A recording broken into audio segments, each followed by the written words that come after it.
ฮอดถึงชิงสวนนำที่มาในทางสู่น้องลืมก็ใจอยู่เหนือลอย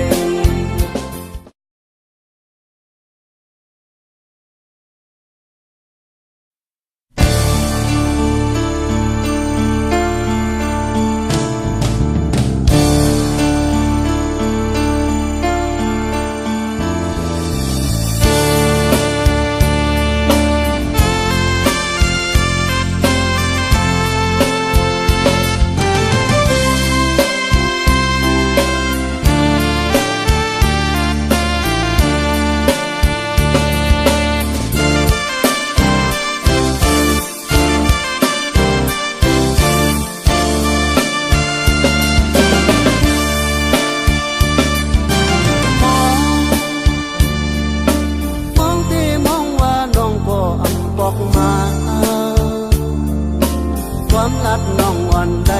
กินเขาเพื่อต้องดึงวันหุบทุกขอฮอดถึงชิงสวนนำที่มาในทางสู่น้องลืมก็ใจอยู่เหนือลอยโอ้ด้วยเพิ่นพุดน้ำยุ่งโตเป็นจุกซื้อของมือถึงในยืนนำใจ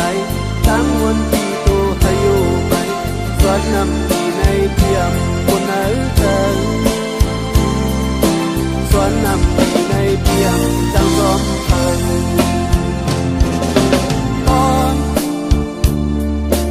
ตอนหับนางก็หูว่า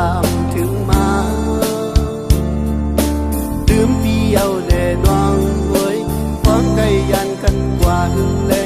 ความมันกันนำต้องเย้าเอาลืมมือคำนั้นน้องทุกข์ก็จมอยู่ยานใจ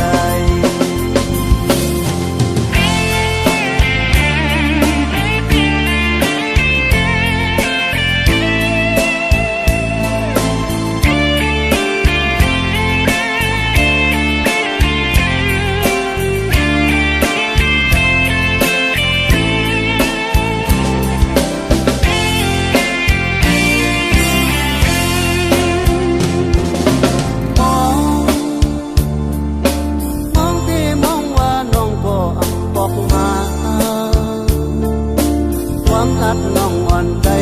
กินเขาเพื่อต้องดึงวันหุบทุก